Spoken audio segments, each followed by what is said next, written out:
Amoureux de tueurs psychopathes, de brouillards cachant des ombres terrifiantes, d'une menace invisible sur le point de se réveiller. Pour être plus clair, envie d'avoir peur. Gros événement à Rouen. Le mercredi 31 octobre, à partir de 19 h, le cinéma L'Omnia fêtera Halloween avec l'un des maîtres de l'horreur, peut-être même The Master, en proposant une nuit d'Halloween en compagnie de Big John Carpenter.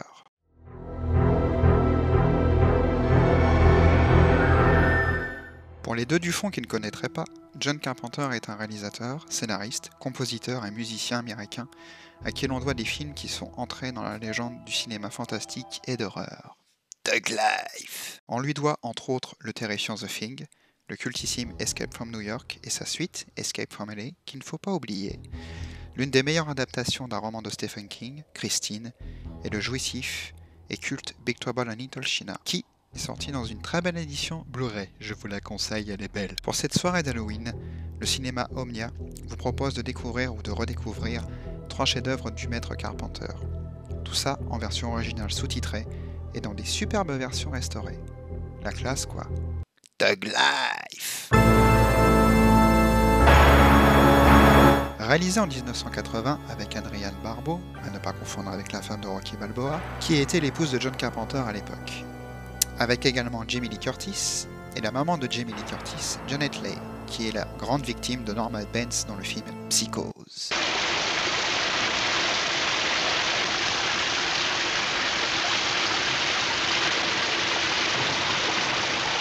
1871.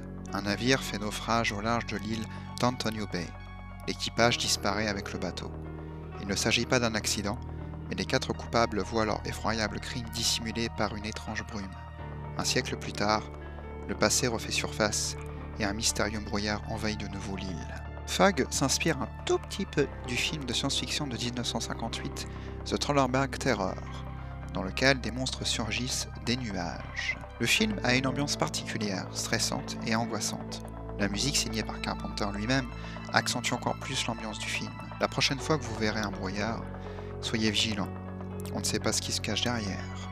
En 2005, Thug a eu malheureusement le droit à un remake, qui pour le coup n'apporte aucune frayeur ni même un sursaut, avec dans le rôle principal un certain Tom Welling, le Clark Kent adolescent dans la série des années 2000, Smallville.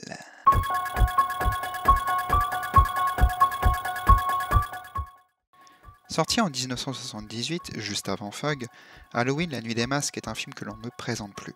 Véritable film culte et grand monument d'un genre de l'horreur, le slasher.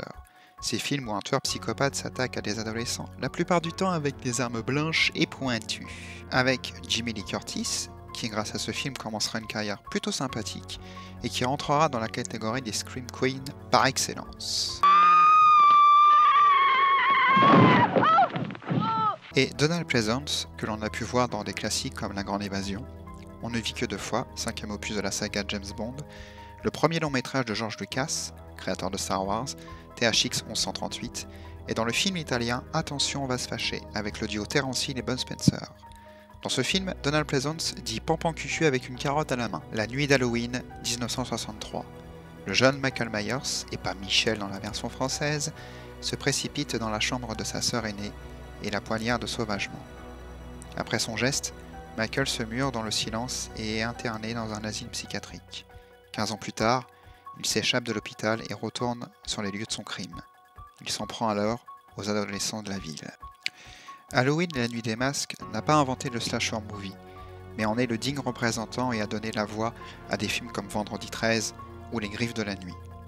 Le slasher movie a été créé avec le temps, du film Psychose de Hitchcock en passant par du giallo italien, de Mario Bava par exemple, comme 6 femmes pour l'assassin, ou Dario Argento avec L'oiseau au plumage de cristal.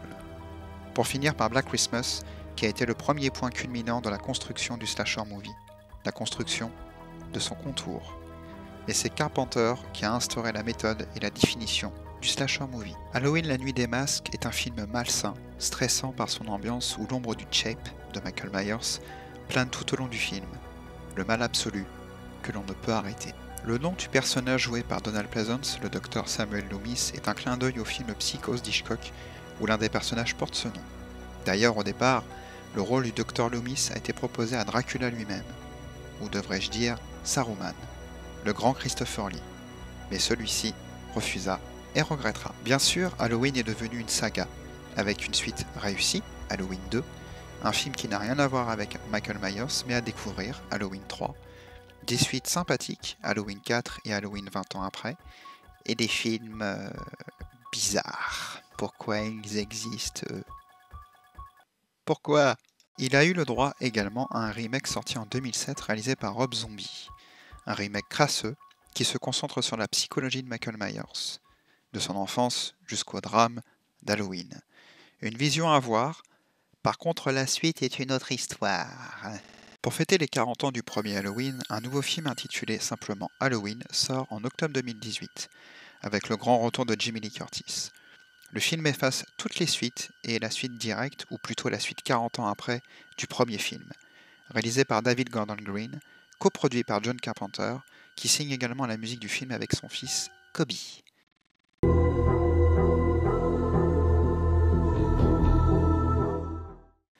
Sorti en 1987, John Carpenter revient au film indépendant après l'échec au box-office et critique de Big Trouble in Little China.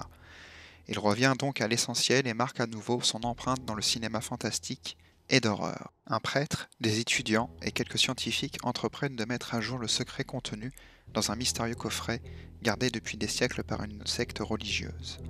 À l'intérieur, un troublant liquide vert va vite mettre toute l'humanité en péril. Pour ce film, on retrouve Donald Pleasence dans le rôle du prêtre, un certain Loomis, gros clin d'œil évidemment à Halloween.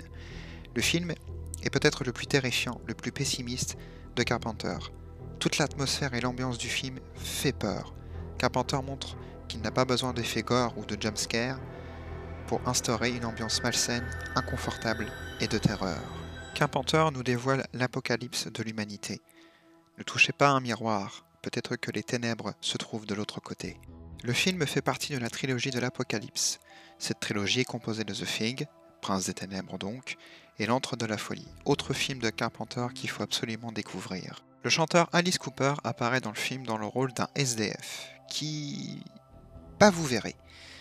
Comme d'habitude, pour Carpenter, le film à l'époque a reçu des critiques mitigées et n'a pas rencontré le succès. Mais au fil du temps, l'œuvre générale de Big John a été réhabilitée, redécouverte, et la plupart de ses films sont devenus des œuvres cultes ou des classiques. Et c'est mérité. Pour cette soirée d'Halloween, l'Omnia de Rouen vous propose une soirée de terreur, de frissons et d'angoisse. Une soirée d'Halloween parfaite dans le monde de John Carpenter. Passez une excellente soirée en compagnie de Big John. C'était Jonas de l'association Ciné-Life Productions. Si vous voulez plus d'infos sur l'association, je vous invite à me contacter à l'adresse mail suivante, cinelife76prod@gmail.com ou au 3615 code Cinelife. Ou plutôt à la page Facebook, ce sera plus simple. En plus, c'est cool, on fait des films. Et faites attention à vous quand vous allez sortir du cinéma. Peut-être qu'un Michael Myers vous attend. Allez, boujou!